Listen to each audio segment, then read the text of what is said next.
আমরা আশ্চর্য হই যে শতকরা 90 ভাগ মুসলিম বলি, কেউ বলি 92 ভাগ মুসলিম। এই মুসলিমের দেশে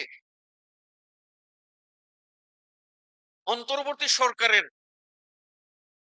নারী সংস্কার কমিশন প্রস্তাব পেশ করে পিতার সম্পত্তিতে ছেলে যেরকম অংশ পায় মেয়েকেও সমান অংশ দিতে হবে। তার মানে আল্লাহ এখানে বেইনসাফি করেছেন। নাউযুবিল্লাহ মিন যালিক। কাজেই তারা এসে আল্লাহকে বলছে যে আল্লাহ তুমি বেইনসাফি করছো, তোমার বিধানটা রাইট না রং, আমরা এখন সংশোধন করবার চাই। নাউযুবিল্লাহ মিন যালিক। কোন মুমিন যদি এটা মানে ঈমান থাকবে? কোন মুমিন মানলে ঈমান থাকবে? ঈমান থাকবে না। অথচ জানে না ওরা যে ইহুদি ধর্মে নারী বেচা কিনা হতো।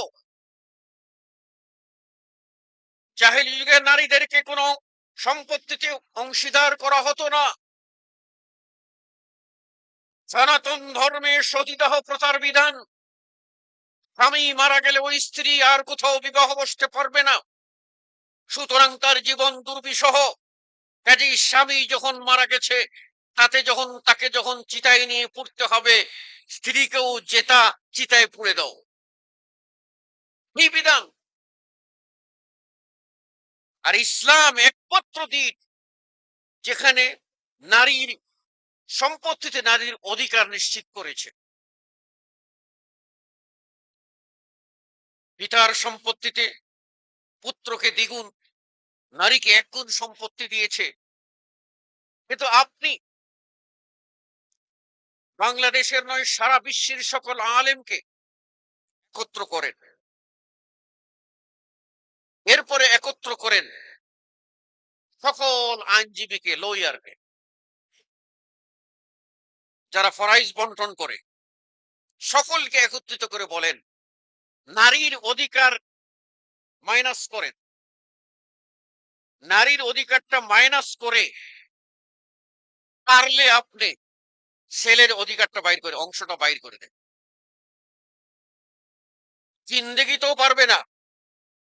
মানে ইসলামে হলো ফর্মুলা দিয়েছে, ফর্মুলার বাহিরে, আর্জার বাহিরে অঙ্ক কষ্টে থাকলে কিয়ামত হবে, অঙ্ক মিলবে না। আল্লাহর বিধানে সম্পদ বন্টনের যে সূত্র আল্লাহ রাব্বুল আলামিন বলেছেন, এই সূত্রে এট ফার্স্ট এ বিন্দু থেকে বি বিন্দুতে যাবে, এ বিন্দু তো ধরতে হবে, তাই না? সূত্রের প্রথমে তো আসতে হবে। ইসলাম সূত্র দিয়েছে এট ফার্স্ট নারীর অংশকে নির্ধারণ করতে হবে। নারীর অংশ নির্ধারণ না করলে পুরুষের অংশ নির্ধারণ হবে না, হবে না, হবে না। প্রথমেই আল্লাহ নারীর অংশটা নির্ধারণ করেছে। তারপর আল্লাহ বলে দিয়েছেন লিযযাকারি মিসলু হাযযিল উনসায়াইন, নারী যেটা পাবে ওর দ্বিগুণ পাবে।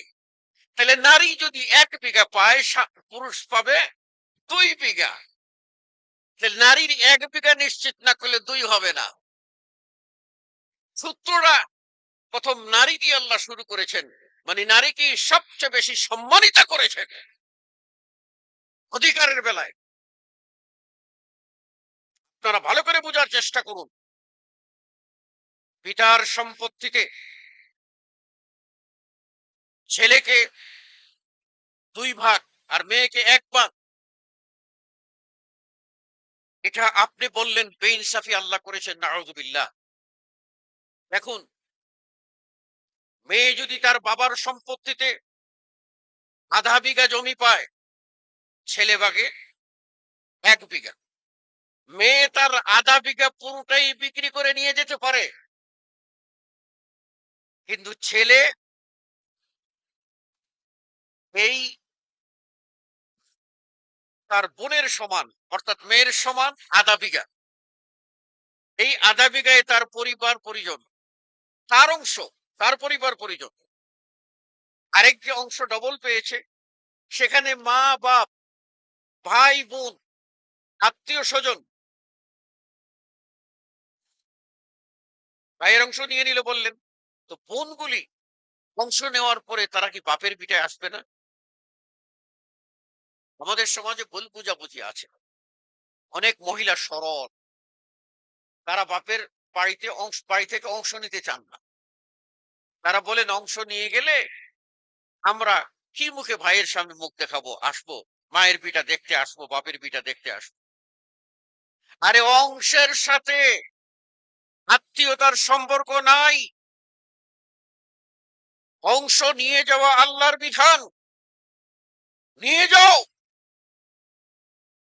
তারপরে যদি তুমি আসো, তোমার ভাই যদি তোমাকে জায়গা দেয়, এটা হলো ভাই বোনের সম্পর্ক।